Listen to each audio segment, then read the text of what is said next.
Hey everybody, it is Friday right now. We are 1 week into our online learning. Way to go. So today, you guys should have just watched a video introducing you to how to calculate power. And so hopefully you watched that. If not, go back and do that. And now we are going to actually do some calculations with power. So all appliances, anything that we plug into the wall, stamped on it, it's like required by law, but stamped on it, it should give us some electrical information. One in particular, the voltage is what it should be telling us, and then most likely it is also going to tell us the power, which is measured in watts. And if you have those two pieces of information, then you can calculate current. And if you figure out current, then you can calculate and figure out the type of resistor or the amount of resistance that it would need to have. Anyway, so I got three things that I plugged into the wall: handy dandy hair dryer, a straightener. Yeah, I have curly hair and I have a straightener and I don't really ever use it, but I have it. And then got a good old fashioned crock pot right here.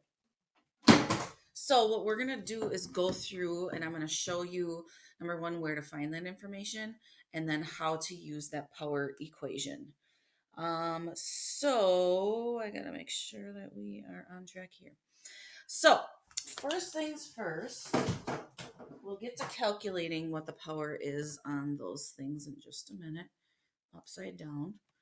But the power equation that you should have just watched on that video is as follows. So um,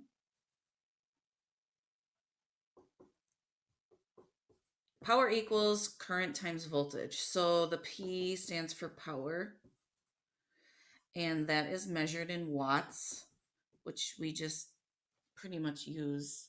Not pretty much, but we use a W for that. We know from when we were doing our Ohm's law calculations that I stands for current. That's measured in amps. Use A for that. And then V is voltage,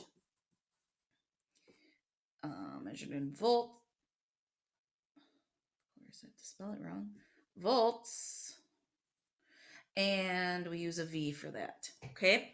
So that's what we're going to be using. And then everybody's favorite handy dandy triangle, if we plug that into the triangle, it would look like this. Okay. So that's what we'll be using to calculate. We're going to end up calculating the current for that. Okay. So hopefully you have this written down. I would write it maybe in your notes somewhere or just on some notebook paper. That probably would be a good idea. Sorry, I should have said that before.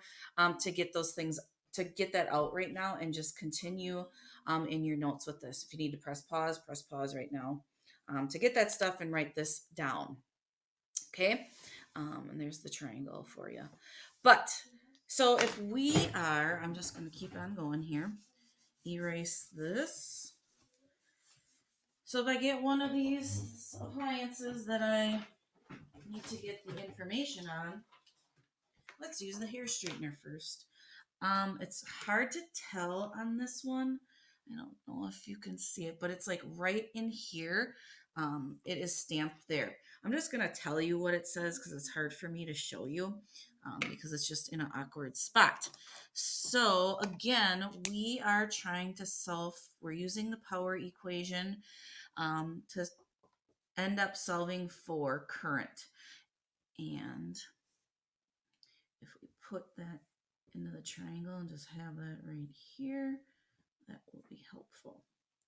So for the hair straightener, it has a power rating of 105 watts, and the voltage on this one is 120 volts. Okay, so from there, we should be able to calculate current, which will end up being power divided by the voltage.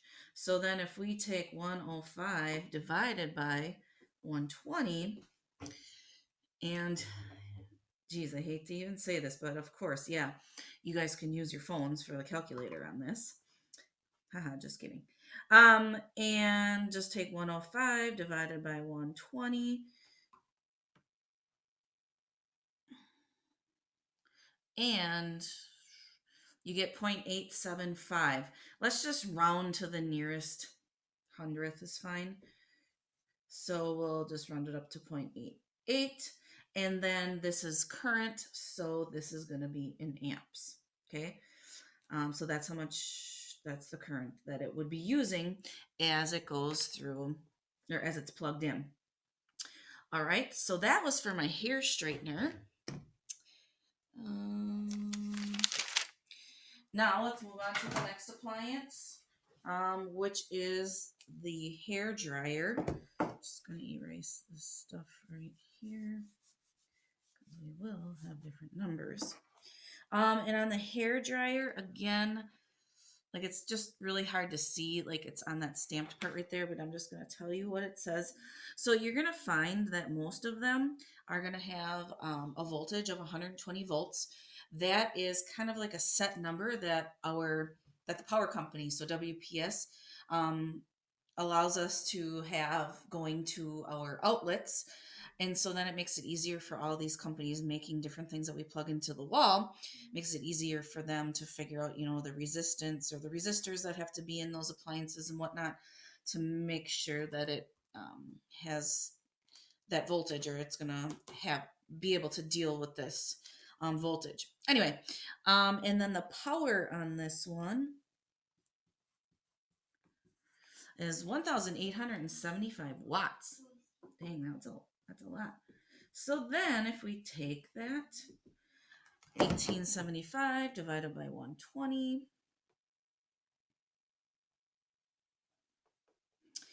and for that one you get 15.63 amps.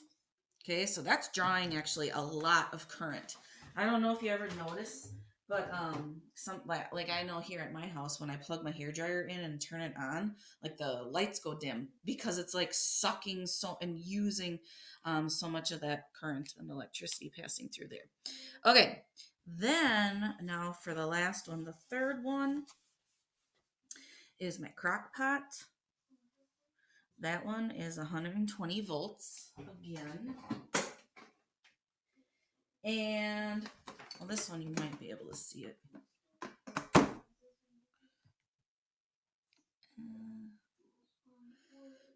Let's see. So like right there, it's telling me 120 volts, and then it's 170 watts for the power right there. So that's where I would find those things. And that's, again, by law, these companies have to mark that information on there. So if I then just plug 170 watts, and then we take 170 divided by 120, you, 170 divided by 120, you will get 1.42 amps of current that we'll use. Maybe if you saw that. Okay, so that is how you calculate the current for those appliances. All right, now,